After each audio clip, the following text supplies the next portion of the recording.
Brazil থেকে আমেরিকাগামী একটা plane যেটাতে রয়েছে মাত্র ৮ জন যাত্রী, অদ্ভুত কারণে সেটা অ্যামাজনের ঘন জঙ্গলের মাঝখানে গিয়ে ক্র্যাশ করে। যদিও সমস্ত যাত্রী দুর্ঘটনা থেকে সুস্থভাবে বেঁচে যায়, কিন্তু এখন তারা বিশাল ঘন জঙ্গলের মাঝে আটকে গিয়েছে, যেখানে তাদের উদ্ধারের জন্য কেউ নেই। এখন তারা কি এই জঙ্গলে থাকা বিপদ থেকে বেঁচে নিজেদের ঘরে ফিরতে পারবে? এই সব কিছুই দেখবো আজকের এই অসাধারণ মিস্ট্রি অ্যাডভেঞ্চার সিরিজে। তো চলো শুরু করা যাক। শুরুটা হয় একটা ছোট যাত্রীবাহী প্লেন থেকে, যেটা আমেরিকা যাচ্ছে। তখন এক যাত্রী অবাক হয়ে জানতে চাই কেন তাদের ফ্লাইটের রুট পরিবর্তন করা হয়েছে। এখানে ফ্লাইট অ্যাটেন্ডেন্ট তাকে ব্যাখ্যা করে তাদের আসল রুটের আবহাওয়া খুব খারাপ, তাই পাইলট নিজে সিদ্ধান্ত নিয়ে রুট পরিবর্তন করেছে এবং এখন তারা অ্যামাজনের উপর দিয়ে উড়ে যাবে। যেহেতু এই ফ্লাইটে কেবল ৮ জন যাত্রী আছে, তাই তারা রুট পরিবর্তন নিয়ে খুব একটা ভাবেনি।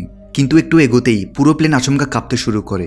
পাইলট লক্ষ্য করে যে হঠাৎ করে তাদের জিপিএস সিস্টেম আর কাজ করছে না, এমনকি কোনো কন্ট্রোল প্যানেলও চলছে না। পাইলট দ্রুত মূল ঘাঁটি থেকে সাহায্য চাওয়ার চেষ্টা করে, কিন্তু তার এই চেষ্টাও ব্যর্থ হয়, কারণ রেডিও কমিউনিকেশন ডিভাইসও কাজ করছে না। তবে অদ্ভুতভাবে পাইলট আগে থেকে এমন কিছু ঘটতে পারে বলে সন্দেহ করেছে। সে প্লেনটাকে নিরাপদে ল্যান্ড করানোর চেষ্টা করতে করতে নিজের ফোন দিয়ে একটা শেষ ভিডিও বার্তা রেকর্ড করতে থাকে, যে প্লেনের মধ্যে যেসব বড় বড় সিক্রেট লুকিয়ে আছে তা দেখেই তার আগে থেকে এমন দুর্ঘটনার আন্দাজ করা উচিত ছিল। এখন প্লেন আরও নিচে নেমে জঙ্গলের দিকে পড়তে থাকে, যেখানে পাইলট কোনো মতে পাহাড়গুলোকে এড়িয়ে গাছের ডালপালা ব্যবহার করে প্লেনের গতি কমানোর চেষ্টা করে, যাতে ক্র্যাশের ধাক্কা কম হয়। আর কয়েক কিলোমিটার টেনে নিয়ে যাওয়ার পর শেষমেশ প্লেন থেমে যায়। এখানে প্লেনে থাকা সব ৮ জন যাত্রী নিরাপদে থাকে, কিন্তু ফ্লাইট অ্যাটেন্ডেন্ট যে সিট বেল্ট পরেনি সে প্লেনের আঘাতে ঘটনাস্থলেই মারা যায়। এখন যাত্রীরা ভয় পেয়ে নিজেদের মধ্যে আলোচনা শুরু করে যে তাদের এখন কি করা উচিত। তারা নিশ্চিত হয় যে ফ্লাইট অ্যাটেন্ডেন্ট ছাড়া অন্য কারো থেকে বড় কোনো আঘাত লাগেনি, তাই ২ জন যাত্রী দ্রুত ককপিটে গিয়ে পাইলটের অবস্থা দেখতে থাকে। কিন্তু সেখানে দেখা যায় কিছু গাছের ডাল পাইলটের বুকের মধ্যে ঢুকে গেছে, তবুও সে তখনও জীবিত ছিল। তাই তারা পাইলটকে ধীরে ধীরে সিটটাকে সরানোর চেষ্টা করে, যাতে সে ভালোভাবে নিঃশ্বাস নিতে পারে। ঠিক তখনই হঠাৎ প্লেনের বাহির থেকে আগুন লাগার শব্দ হয়, যার ফলে সব যাত্রী দ্রুত প্লেন থেকে বের হয়ে আসে আর সে আগুন নেভানোর চেষ্টা করে, কারণ যদি পুরো প্লেন পুড়ে যায় তাহলে উদ্ধারকারী দল আসা পর্যন্ত তারা থাকবে কোথায়। কিছু সময় পরে যখন পরিস্থিতি শান্ত হয়, তখন ৮ জন যাত্রী সবাই একসাথে হয়ে পরিস্থিতি বোঝার চেষ্টা করতে থাকে, কিভাবে পাইলটের রুট পরিবর্তনের পর তারা অ্যামাজনের কোনো গভীর অঞ্চলে এসে পড়েছে। এছাড়া কারো সেলফোনে কোনো সিগন্যাল আসছে না, মানে এই ঘন জঙ্গলে স্যাটেলাইট ফোন ছাড়া বাইরে কারোর সাথে যোগাযোগ করা বা সাহায্য চাওয়া সম্ভব নয়। এই জঙ্গল শত শত মাইল জুড়ে বিস্তৃত, তাই হেঁটে বের হওয়ার তো প্রশ্নই আসে না। এদিকে বাইরের কেউ জানে না যে তারা এখানে জঙ্গলে আটকে আছে, তাই কেউ তাদের উদ্ধার করতেও আসবে না। এখন ৮ জন যাত্রীর মধ্যে একজন, যার নাম জ্যাক, সে সবার পরিচয় জানতে চায়, যাতে তারা একে অপরকে জানার পর মিলেমিশে সিদ্ধান্ত নিতে পারে যে তাদের সবার আগে কী করা উচিত। জ্যাক নিজের পরিচয় দিয়ে বলে যে সে একটা ইন্স্যুরেন্স কোম্পানিতে ইনভেস্টিগেটর হিসেবে কাজ করছে, যাতে মানুষ ইন্স্যুরেন্স সংক্রান্ত প্রতারণা করতে না পারে। আর সে এখন নিজের একটা কেস শেষ করে আমেরিকায় ফিরে যাচ্ছে। তারপর আরেকজন যাত্রীর নিজের নাম বলে কেভিন। সে পেশায় একজন ডাক্তার। সে বলে কয়েক বছর ডাক্তারি করার পর এখন সে মেডিকেল ইকুইপমেন্ট বিতরণের ব্যবসা শুরু করেছে। এই কারণে সে তার নতুন কোম্পানির জন্য ডিল সম্পূর্ণ করে আমেরিকায় ফিরে যাচ্ছে। ডাক্তার কেভিন এখানে পাইলটকে দেখে বুঝে নেয় যে তার ভোকাল কর্ডে আঘাত লেগেছে, তাই সে কথা বলতে পারছে না। আর সে হলো এখানকার একমাত্র পাইলট যে তাদের এখান থেকে বের করে নিয়ে যেতে পারবে, তাই তাদের যেভাবেই হোক তাকে বাঁচাতেই হবে। এখানে তৃতীয় যাত্রী ক্রিস্টি নামের একটা মেয়ে বলে যে সে প্রায় বিভিন্ন দেশে ভ্রমণ করে এবং তার ভিডিওগুলো সে সোশ্যাল মিডিয়ায় পোস্ট করে। এবারও সে ঘুরতে গেছে অন্য একটা দেশে, তবে নিজের অতীত সম্পর্কে প্রশ্ন করা হলেও সে কিছুই বলে না। এখানে চতুর্থ যাত্রী হলো কার্লোস নামের একজন রেসলার, যে মূলত মেক্সিকোর বাসিন্দা, তবে এখন একটা ফাইটিং কম্পিটিশনের জন্য এই ফ্লাইটে করে সে আমেরিকায় যাচ্ছে।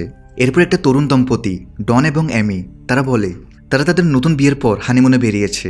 অবশেষে আছে একটা মধ্যবয়সী দম্পতি ডেভিড এবং লিসা।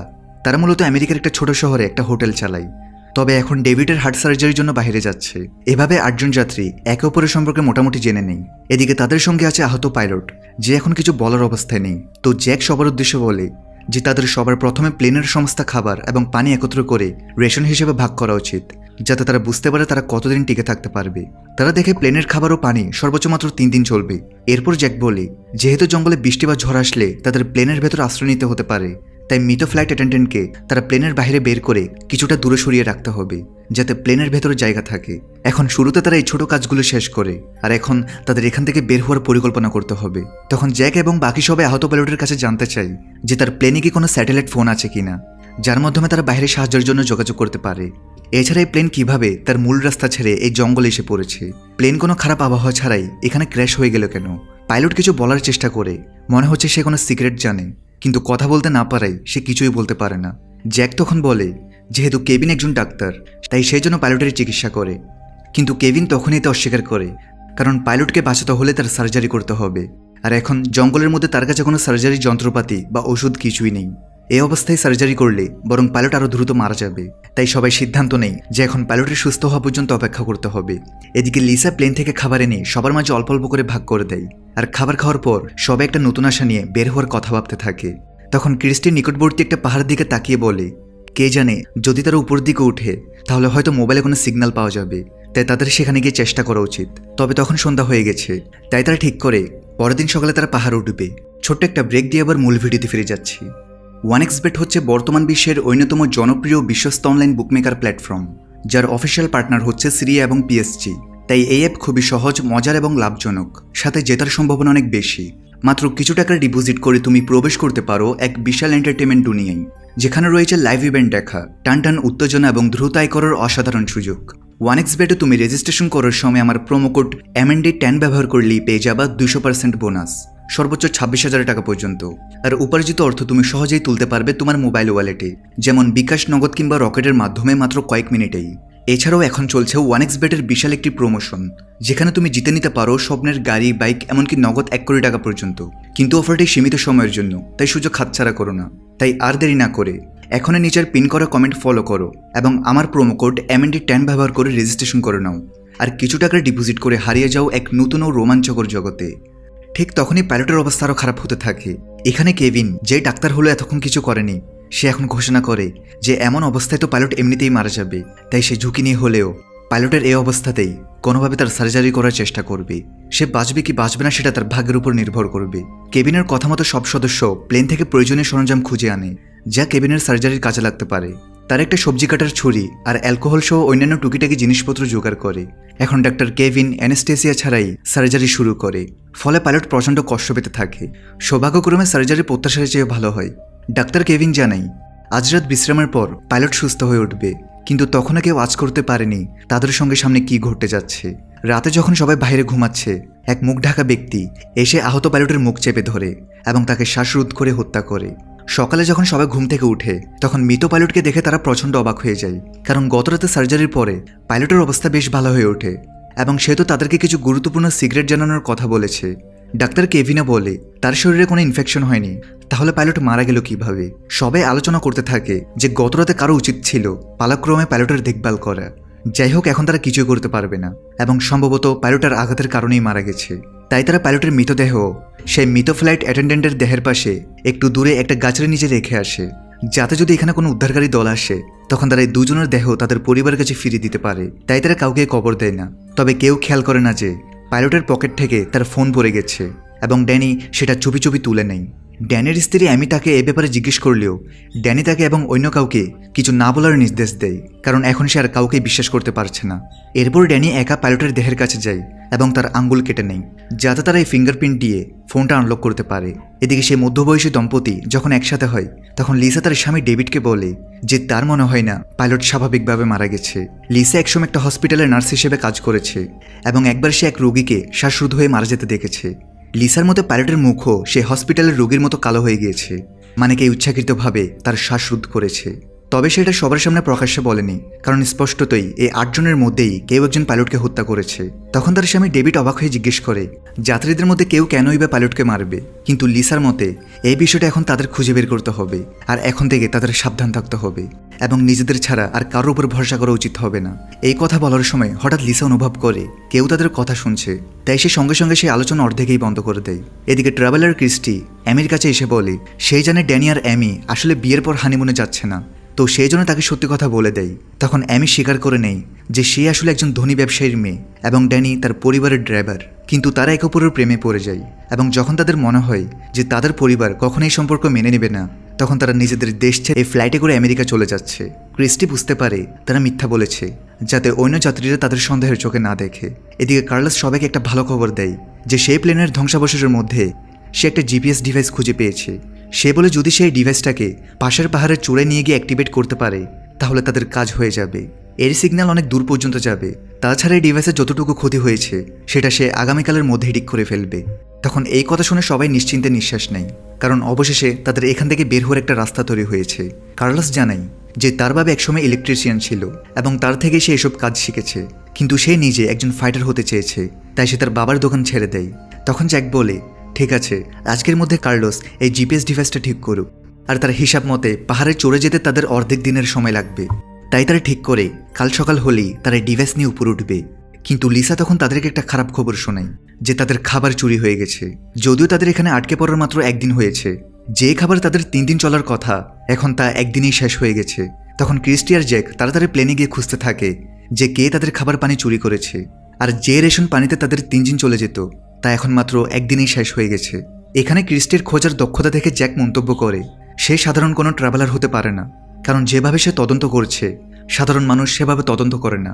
তখন ক্রিস্টি অবশেষে তার পেশা সম্পর্কে জানায় যে সে আসলে একজন রিপোর্টার, যে কিনা বিশ্বের বিভিন্ন দেশে গিয়ে সেখানকার গ্যাংদের এক্সপোজ করে এবং তাদেরকে পুলিশে ধরিয়ে দেয়। তাই সে নিজের ব্যাপারে মিথ্যা বলেছে, যাতে যদি যাত্রীদের মধ্যে কোনো ক্রিমিনাল থাকে তাহলে সে তার উপর আক্রমণ না করে। মানে এখানে উপস্থিত 8 জন যাত্রী প্রত্যেকেই তাদের অতীত গোপন করছে। এদিকে এখন যেহেতু তাদের কাছে খাবার পানি আর নেই, তাই কার্লোসকে জিপিএস ডিভাইস ঠিক করতে রেখে বাকি সবাই জঙ্গলে খাবারের পানি খুঁজতে বেরিয়ে পড়ে। পথে যেতে যেতে তারা কিছু নীল রঙের মাশরুম দেখে।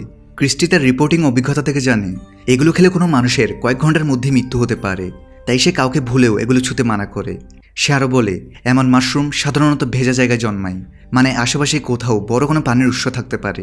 আর সামনে এগোতেই তারা একটা পুকুর খুঁজে পায়, তবে এখানকার পানি পরিষ্কার নয়, তাই তাদেরকে এটাকে বিশুদ্ধ করার উপায় বের করতে হবে যাতে তারা পান করতে পারে। ঠিক তখনই হঠাৎ তারা পেছন থেকে গুলির আওয়াজ শুনে এবং সবাই দ্রুত দৌড়ে গিয়ে দেখে এটা আসলে ডেভিড, যে তার স্ত্রী লিসার সাথে নিজের বন্দুক দিয়ে একটা বানর শিকার করেছে যাতে তারা সেটা খেতে পারে।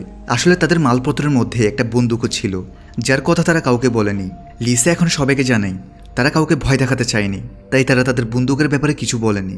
এখন ডেভিডের শিকার করা বানর খেয়ে সবাই আজকের রাতের খাবার সারে। এদিকে ক্রিস্টি আর জ্যাক মিলে একটা ব্যবস্থা করে পুকুরের পানিকেও বিশুদ্ধ করে ফেলে যাতে তা পান করার উপযোগী হয়। মানে আজকের জন্য তাদের খাবার ও পানির সমস্যা মিটে গেছে। তবে একজন সদস্য অ্যামি বানর খেতে পারে না, তাই তার খাবার যাতে নষ্ট না হয় এই জন্য ডেভিড নিজেই তার খাবার খেয়ে নেয়। এরপর জ্যাক সবাইকে বলে তাদের ব্যাগে কি ডেভিড আর লিসার মতো বিপজ্জনক কোনো কিছু লুকানো আছে কিনা, কারণ সবার এ ব্যাপারে জানার অধিকার রয়েছে। কার্লোস তার ব্যাগ খুলে দেখায় তার কাছে শুধু তার ফাইটিং মাস্ক আছে, যা রিংয়ে লড়ে তার ফাইটিং পার্সোনালিটিকে রিপ্রেজেন্ট করে। এছাড়াও আগামীকাল তারা জিপিএস ডিভাইস দিয়ে সংকেত পাঠিয়ে সাহায্য আনবে, তাই এখন আপাতত তাদের একে অপরকে ভয় পাওয়ার কোনো দরকার নেই। কিন্তু রাতের বেলা যখন সবাই ঘুমাচ্ছে তখন হঠাৎ ডেভিডের শরীর খারাপ হতে শুরু করে এবং দূর থেকে কেউ প্লেনের আড়াল থেকে লুকিয়ে এটা দেখতে থাকে। এখন সেই অজানা ব্যক্তি তার স্যাটেলাইট ফোন বের করে একটা মেয়েকে ফোন করে আর বলে তাদের প্ল্যান এখন পর্যন্ত পুরোপুরি সফল এবং সেটা আরও দ্রুত এগিয়ে নেবে। মানে তাদের মধ্যে থেকে কোন একজনের কাছে স্যাটেলাইট ফোন আছে, কিন্তু সেই সদস্য ইচ্ছাকৃতভাবে তা লুকিয়ে রেখেছে এবং সে শুরু থেকেই এই সব কিছু ঘটাচ্ছে। কিন্তু কেন, এটা একটা বড় রহস্য যা আমরা পরে জানতে পারবো। পরদিন সকালে সবাই লিসার কান্নার শব্দে জেগে ওঠে, কারণ তার স্বামী ডেভিড রাতেই মারা গেছে।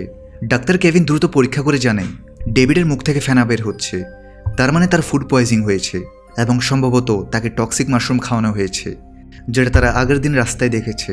এখন এটা শুনে লিসা রেগে যায় আর সে সবাইকে বলতে শুরু করে যে তাদের মধ্যে থেকে কেউ একজন একে একে সবাইকে হত্যা করছে।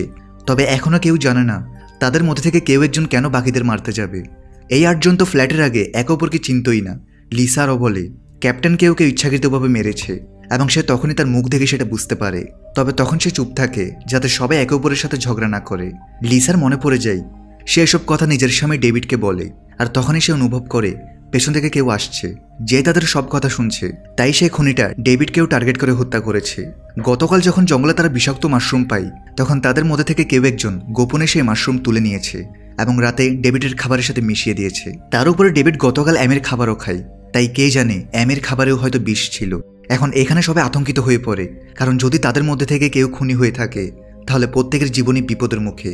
তার উপর হঠাৎ করে তাদের প্লেন জঙ্গলে এসে ক্র্যাশ হওয়া এবং এরপর একে একে সদস্যদের মৃত্যুবরণ করা, এই সব কিছু ইঙ্গিত দিচ্ছে যে এইসব কোনো দুর্ঘটনা নয়, বরং আগে থেকেই পরিকল্পিত। এখন সবাই এখানে আলাদা হয়ে যায়, কারণ কেউই কারোর উপর ভরসা করতে পারছে না। ড্যানি তার স্ত্রী অ্যামিকে পাইলটের ফোন দেখায়, যেটা সে আগেই তুলে রেখেছে। সেই ফোনে পাইলটের শেষ ভিডিও রেকর্ডিং পাওয়া যায়, যেখানে সে নিজেই স্বীকার করেছে যে কিভাবে এই প্লেনে এক বিশাল গোপন রহস্য লুকিয়ে আছে এবং ইচ্ছাকৃতভাবে এটা ক্র্যাশ করানো হয়েছে। ড্যানি এবং অ্যামি সেই ভিডিও বাকি সবার সাথেও শেয়ার করে, ফলে এখন সবাই নিশ্চিত হয় যে এখানে সত্যি বড় ধরনের কোনো বিপদ লুকিয়ে আছে, আর পেছনের 2টা মৃত্যু দুর্ঘটনাবশত নয় বরং পরিকল্পিত। এখন কার্লোস জানায় সে অবশেষে জিপিএস ডিভাইসটা ঠিক করে ফেলেছে এবং এখন তাদের শুধু পাহাড়ে চড়ে যেতে হবে। কিন্তু এখন আর কেউ একে অপরের উপর ভরসা করতে পারছে না, কারণ তাদের মধ্যে যে আসল খুনি রয়েছে সে চাচ্ছে না এই মিশন সফল হোক। কারণ একবারে ডিভাইস কাজ করতে শুরু করলেই তারা এখান থেকে বেরিয়ে যেতে পারবে। তারা আলোচনা করতে শুরু করে যে কোন কোন সদস্য পাহাড়ের উপরে যাবে আর কারা নিচে থেকে ক্যাম্পের সুরক্ষায় থাকবে, কারণ সবাই একসাথে উপরে উঠতে পারবে না। তখন জ্যাক বলল ঠিক আছে, সে নিজে থেকে এখানে ক্যাম্প পাহারা দেবে, আর কার্লোসের সাথে ডাক্তার কেভিন এবং ক্রিস্টি এই দুইজন পাহাড়ে উঠবে এবং জিপিএস ডিভাইস ইনস্টল করবে। তিনজনই এখন ডিভাইস নিয়ে উপরে উঠতে শুরু করে। তারা জানতো যদি তাদের মধ্যে কেউ খুনি হয় তাহলে বাকি দুজন মিলে তাকে সামলাবে। এদিকে ওঠার সময় কার্লোস চুইংগাম খেতে থাকে, আর ক্রিস্টি তার গামের মোরগটি দেখে বুঝতে পারে এটা তো সেই খাবার থেকে এসেছে যা আগে চুরি হয়েছে, মানে কার্লোসই তাদের খাবার চুরি করেছে। তাহলে হতে পারে সেই আসল খুনি, যদিও সে এখনই কারো কাছে কিছু প্রকাশ করে না আর নিজেই কার্লোসের উপর নজর রাখতে থাকে যাতে সে কোনো সমস্যা না করে। তার উপর জিপিএস ডিভাইসটা কার্লোসের কাছেই ছিল, যদি কার্লোস ডিভাইসটা নষ্ট করে ফেলে সেই ভয়ে সেই ডিভাইসটা তার কাছ থেকে নিয়ে নেয়। এরপর তিনজন মিলে পাহাড়ে চড়তে থাকে, আর অর্ধেক দিন পর তারা শেষ পর্যন্ত চূড়ায় পৌঁছে যায়। কিন্তু যখন তারা পাহাড়ে চড়ে যাচ্ছে তখন হঠাৎ ক্রিস্টির পা পিছলে যায় এবং সে পাহাড়ের কিনারে ঝুলে পড়ে। তার উপর ডিভাইসটাও ঠিক কিনারার কাছাকাছি পড়েছে। তাদের তিনজনেরই জানা আছে যদি এই ডিভাইস নিচে পড়ে যায় তাহলে তাদের এখান থেকে বের হওয়ার একমাত্র পথ বন্ধ হয়ে যাবে। তাই নিজের জীবন বাজি রেখে ক্রিস্টি প্রথমে ডিভাইসটা ধরে নেয়। অন্যদিকে কার্লোস আর ডাক্তার কেভিন নিজেদের জীবনের ঝুঁকি নিয়ে ক্রিস্টি আর ডিভাইস দুজনকে টেনে উপরে তুলে নেয়। আর এই ঘটনার পর তিনজনের মধ্যে পারস্পরিক বিশ্বাস তৈরি হয়ে যায়, কারণ যদি তাদের মধ্যে কেউ খুনি হতো তাহলে সে সহজে বাকিদের নিচে ফেলে হত্যা করতে পারত, কিন্তু বরং তারা একে অপরকে বাঁচায়। এখন কার্লোস শেষমেশ জিপিএস ডিভাইস সেট আপ করতে শুরু করে। সেখানে ডাক্তার কেভিন তার মোবাইল ফোনও চেক করে, কিন্তু তাতে এখনো কোনো সিগন্যাল আসেনি। মানে এখন তাদের শুধুমাত্র জিপিএস সিগন্যালের উপরই আশা রাখতে হবে। কিছুক্ষণ পর কার্লোস বাকি দুজনকে জানায় যে সে অবশেষে জিপিএস ডিভাইস চালু করেছে এবং কয়েক ঘন্টার মধ্যেই উদ্ধারকারী সিগন্যাল চারপাশে ছড়িয়ে পড়বে আর কেউ না কেউ এসে তাদের উদ্ধার করবে। এখন সূর্য ডুবে যাচ্ছে, তাই তিনজন নিজে তাদের ক্যাম্পে ফিরে আসতে শুরু করে। এদিকে নিচে থাকা বাকিরা একে অপরকে মোটেও বিশ্বাস করতে পারছে না। লিসা বন্দুক তাক করে জ্যাককে দূরে থাকতে বলে, কারণ তার স্বামী মারা যাওয়ার পর সে আর কাউকে বিশ্বাস করতে পারছে না। অন্যদিকে ড্যানি তার স্ত্রী অ্যামির উপর রেগে যায়, আর সে অ্যামিকে আর কারোর সাথে কথা বলতে নিষেধ করে। এখন থেকে সবকিছু সে নিজে একা সামলাবে। কিন্তু অ্যামি তো এখন ড্যানির উপরই সন্দেহ করতে শুরু করে। সে ভাবে হয়তো সে তার ড্রাইভারের সাথে পালিয়ে অনেক বড় ভুল করেছে, কারণ সে ড্যানির অতীত সম্পর্কে কিছুই জানে না। সে বোকার মতো কেবল প্রেমে পড়ে তাকে বিশ্বাস করেছে এবং নিজের ড্রাইভারের সাথে পালিয়ে এসেছে। আর এখন এই জনহীন জঙ্গলের মধ্যে একে একে সবাই মারা যাচ্ছে। ড্যানি এটা শুনে প্রচণ্ড রেগে যায়। সে চিৎকার করে বলে, যদি আমি না থাকতাম তুমি ততক্ষণে মরেই যেতে। অ্যামি ড্যানির এই রূপ দেখে ভয় পেয়ে যায়, কারণ সে আজ পর্যন্ত কখনো ড্যানির এমন রূপ দেখেনি। এখন সে ড্যানির সাথে পালিয়ে আসার সিদ্ধান্ত নিয়ে অনুশোচনা করতে থাকে। এখানে চারজন লোক পরস্পরকে সন্দেহের দৃষ্টিতে দেখতে থাকে। কিছুক্ষণ পর উপর থেকে বাকি তিনজনে নিচে ফিরে আসে এবং জানাই যে তারা জিপিএস ডিভাইসটা ঠিক মতন ইনস্টল করে ফেলেছে এবং যদি ভাগ্য ভালো হয় তাহলে কালকের মধ্যেই কেউ না কেউ তাদের উদ্ধার করতে আসবে।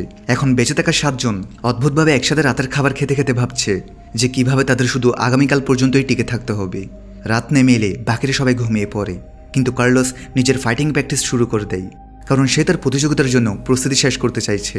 কার্লোস যে নিজের স্বপ্ন পূরণের জন্য তার পরিবারকে ছেড়ে এসেছে, এমন ভয়াবহ পরিস্থিতিতেও সে কেবল তার প্র্যাকটিসেই মনোযোগ রাখছে। এই কারণে শুরুতে সে খাবার চুরি করেছে যাতে তার ডায়েটে কোনো ঘাটতি না পড়ে। কিন্তু যখন কার্লোস তার প্র্যাকটিস শেষ করে তখন সে দেখতে পায় সামনে কালো কাপড় পরে কেউ দাঁড়িয়ে আছে, আর সে তার নিজের রিংয়ের মাস্কও পরে আছে। এরপর সেই ব্যক্তি কার্লোসকে ছুরি দিয়ে আঘাত করে তাকে হত্যা করে দেয়। ভোর হবার পর কেউ আর কার্লোসকে খুঁজে পায় না। তখন জ্যাক বলে তারা আলাদা আলাদা হয়ে কার্লোসকে খুঁজবে। তবে ডাক্তার কেভিন মনে করিয়ে দেয় গতকাল তারা জিপিএস ডিভাইস ইনস্টল করেছে, তাহলে এতক্ষণ তো উদ্ধারকারী দল চলে আসার কথা। কিন্তু কেউ জানতো না যে গতকাল তারা যে ডিভাইস ইনস্টল করেছে সেটা তাদেরই কোনো এক সদস্য ডিভাইসটার তার কেটে ফেলেছে, তাই এখন কোনো সিগন্যালই যাচ্ছে না। এই বিষয়টা না জেনে নিচে থাকা সবাই কার্লোসকে আশেপাশে খুঁজতে থাকে, কিন্তু তারা তাকে কোথাও খুঁজে পায় না। তখন কেভিন বলে তাদের উচিত আবার ডিভাইসটা চেক করে আসা। ক্রিস্টি তার সাথে যেতে রাজি হয়, কারণ এখন কাউকে একা পাঠানোর রিস্ক তারা নিতে পারবে না। কিন্তু যখন তারা পাহাড় উঠতে থাকে তখন তারা দূরে অনেকগুলো পাখি জড়ো হয়ে থাকতে দেখে, আর এটা দেখে দুজনে বুঝতে পারে যে সেখানে কিছু তো ঘটেছে। তাই পাহাড়ের চূড়ার দিকে না গিয়ে তারা ওই দিকেই হাঁটতে শুরু করে। সেখানে কার্লোসের মৃতদেহ পড়ে আছে, যাকে গতরাতে কোনো অজানা এক সদস্য মেরে এখানে ফেলে দিয়েছে। এরপর তারা দুজন নিজেদের ক্যাম্পে ফিরে বাকি সবাইকে জানায় যে তারা আরও এক সদস্যকে হারিয়েছে। এখন এখানে সবাই অ্যামি আর ড্যানির উপর সন্দেহ করতে শুরু করে, কারণ গতরাতে তারাই কার্লোসের সবচেয়ে কাছে শুয়েছে। যদিও ড্যানি তাদের বোঝানোর চেষ্টা করে যে সে কেন এমন কিছু করবে, আর সে একই প্রশ্ন সবার মনে ঘুরতে থাকে যে যদি তাদের মধ্যে থেকে কেউ একজন খুনি হয় যে এক এক করে সবাইকে মারছে, তাহলে তার উদ্দেশ্য কি, সেসব কেন করছে। তখন লিসা জানাই গতরাতে কেউ তার বন্দুক থেকে সবগুলি চুরি করেছে, এখন তার কাছে কেবল একটাই গুলি আছে যা তার পকেটে থেকে গেছে।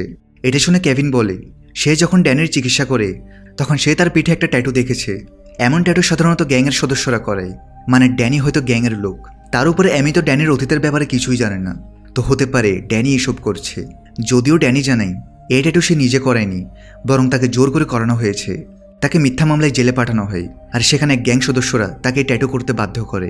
কিন্তু পরে সে নিজের জীবন বদলানোর জন্য এমির বাড়িতে ড্রাইভারের কাজ নেই, এবং সেখানে সে এমির প্রেমে পড়ে। সে ক্রিমিনাল নয়, সে এসব কিছুই করছে না।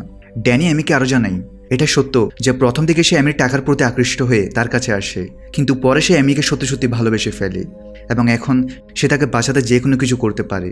তখন অলরেডি সন্ধ্যা নেমে এসেছে, আর বাইরে প্রচণ্ড ঝড় বৃষ্টি শুরু হয়েছে, তাই সবাই দৌড়ে প্লেনের ভেতর চলে আসে। কিন্তু তখনই তারা বুঝতে পারে যে কেন কেউ একজন তাদের মারছে। আসলে বৃষ্টির পানির কারণে প্লেনের সিলিং ভেঙে সেখান থেকে কিছু ব্যাগ বেরিয়ে আসে, আর যখন জ্যাক সিলিং সরায় তো দেখা যায় এর ভেতর অনেক সাদা ব্যাগ রাখা আছে। সবাই সাথে সাথে বুঝে ফেলে এগুলো তো ড্রাগের প্যাকেট, যেগুলো এই প্লেনের মাধ্যমে পাচার হচ্ছে। এখানে ড্যানি একসময় গ্যাংয়ে কাজ করেছে, তো সে বলে যে এগুলো তো প্রায় কোটি টাকার মূল্যের হবে। সবার ধীরে ধীরে সব পরিষ্কার হতে থাকে কিভাবে এয়ারলাইন সাধারণ যাত্রীর পরিবহনের ছল করে আসলে ড্রাগ পাচার করে। তাই তাদের টিকিট অন্যান্য ফ্লাইটের থেকে অনেক সস্তায় বিক্রি হয়, আর সম্ভবত এয়ারলাইনের গোপন তথ্য কোনোভাবে ফাঁস হয়ে গেছে, আর তাই তারা প্লেনটাকে ইচ্ছাকৃতভাবে এই জঙ্গলে ক্র্যাশ করিয়েছে। আর তাদের মধ্যে যে সদস্য অন্যদের মারছে সে নিশ্চিত এই মাল নিজের দখলে নেওয়ার জন্যই করেছে। কিন্তু এর পরও কিছু ব্যাপার তারা এখনও বুঝতে পারছে না যে সেই সদস্যের বাকি সবাইকে মেরে ফেলার কী প্রয়োজন ছিল। এখানে সবাই এসব ভাবছে, এমন সময় দেখা যায় অ্যামি ভয় পেয়ে প্লেন থেকে দৌড়ে পালিয়েছে। যেসব জিনিস যার সে এখন তাদের প্রাণে মেরে ফেলবে। তখন ড্যানি এমের পেছন পেছন যায় তাকে খুঁজতে। এরপর কেভিনের বোঝানোর পর যে তাদের কাউকেই বাইরে যেতে দেওয়া উচিত নয়, তারপর কেভিনের কথাই লিসাও তাকে খুঁজতে বের হয়। এখানে বাইরে আজ মুষলধারে বৃষ্টি পড়ছে, আর ঝড়ো বাতাসের শব্দে আশেপাশের কিছুই শোনা যাচ্ছে না। আর লিসা যখন তার বন্দুক নিয়ে এমিকে খোঁজার চেষ্টা করে তখন পেছন থেকে সেই খুনি এসে তাকে ছুরি দিয়ে আক্রমণ করে। এখানে লিসা মারার আগে খুনিটির মুখে সরানোর চেষ্টা করে যাতে তার চেহারা সে দেখতে পারে, কিন্তু তার আগেই সে মারা যায়। সকাল হবার পর লিসার লাশ দেখে সবাই রেগে যায়। তাদের হাজার চেষ্টার পরও সে খুনি বারবার কাউকে না কাউকে মেরে ফেলছে। সবাই একে অপরকে সন্দেহ করতে শুরু করে, কিন্তু কারো ঠিক বোঝার উপায় নেই যে তাদের 5 জনের মধ্যে আসল খুনিকে। ঠিক তখনই ক্রিস্টি জ্যাকের দিকে বন্দুক তাক করে, আর সে জানায় কিছুক্ষণ আগে সে জ্যাকের জিনিসপত্র থেকে লিসার বন্দুকের সব গুলি উদ্ধার করেছে, যা লিসার বন্দুক থেকে চুরি হয়। তার মানে জ্যাকই আসল খুনি হবে। ক্রিস্টির কাছে তার আরও একটা প্রমাণ আছে। সে জ্যাকের ব্যাগ থেকে একটা স্যাটেলাইট ফোনও পেয়েছে, যা দেখে ক্রিস্টি শতভাগ নিশ্চিত হয়ে যায় যে সেই সব কিছু করছে। যদিও জ্যাক সবকিছু অস্বীকার করে, সে বলে এটা ঠিক যে সে লিসার বন্দুক থেকে তার গুলি সরিয়েছে, কিন্তু সে এটা এই জন্যই করেছে যে তার মনে হয়েছে লিসাই আসল খুনি, তাই সবার নিরাপত্তার জন্য সে গুলি সরিয়েছে। কিন্তু স্যাটেলাইট ফোন তো তার কাছে ছিলই না। হয়তো তাদের মধ্যে যে আসল খুনি সে এই ফোন তার ব্যাগে রেখেছে যাতে সে ফেঁসে যায়। তখন কেভিন তাড়াতাড়ি বলে এই স্যাটেলাইট ফোন দিয়ে কল করে এখনই সাহায্য চাওয়া উচিত, কিন্তু ক্রিস্টি জানায় সে এটা ইতিমধ্যে চেষ্টা করেছে। এই ফোনে এমন এক পাসওয়ার্ড দেওয়া আছে যেটা আনলক না করলে ফোন কাজই করবে না, আর যেহেতু এই ফোনটা জ্যাকের বলে ধরা হচ্ছে তাই পাসওয়ার্ডে কেবল জ্যাকই জানবে। কিন্তু জ্যাকের দাবি এই ফোনটা তার নয় এবং সে পাসওয়ার্ডও জানে না। এবার ড্যানি রেগে গিয়ে জ্যাকের উপর হামলা করে, কিন্তু কেভিন তাকে বোঝায় যে যদি তারা জ্যাককে মেরেও ফেলে তারপরে স্যাটেলাইট ফোন আনলক না করলে তারা বাইরে বেরোতে পারবে না, তাই তাদের জ্যাককে বাঁচিয়ে রাখতে হবে। এরপর তারা আপাতত জ্যাককে বেঁধে রাখে। এখন বাকি 4 জন সিদ্ধান্ত নেয় যে তাদের মধ্যে কাউকে জ্যাককে টর্চার করতে হবে যাতে সে তার মুখ খোলে। র্যান্ডমলি ডাক্তার কেভিনের নাম উঠে আসে, তাই কেভিন জ্যাকের কাছে গিয়ে আবার তার কাছে পাসওয়ার্ড জানতে চায়, আর জ্যাক আবার অস্বীকার করে এবং বলে যে তাকে ফাঁসানো হচ্ছে। বাধ্য হয়ে কেভিন তার নখ উপড়াতে শুরু করে। এদিকে বাকি 3 সদস্য ক্রিস্টি, ড্যানি আর অ্যামি সে পাহাড়ের উপরে থাকা জিপিএস ডিভাইস চেক করতে চলে যায়। সেখানে তারা দেখে যে ডিভাইসের তার কেউ খুলে রেখেছে, তাই এতদিন ধরে কেউ তাদের রেস্কিউ করতে আসেনি, কারণ ডিভাইস তো তখন থেকেই বন্ধ। এখন ক্রিস্টি তার জোড়া লাগিয়ে ডিভাইসটা চালু করে দেয়। এতে অবশেষে তাদের লোকেশন আমেরিকায় পৌঁছে যায়, যারা এখনো সেই হারানো প্লেন খোঁজার চেষ্টা করছে।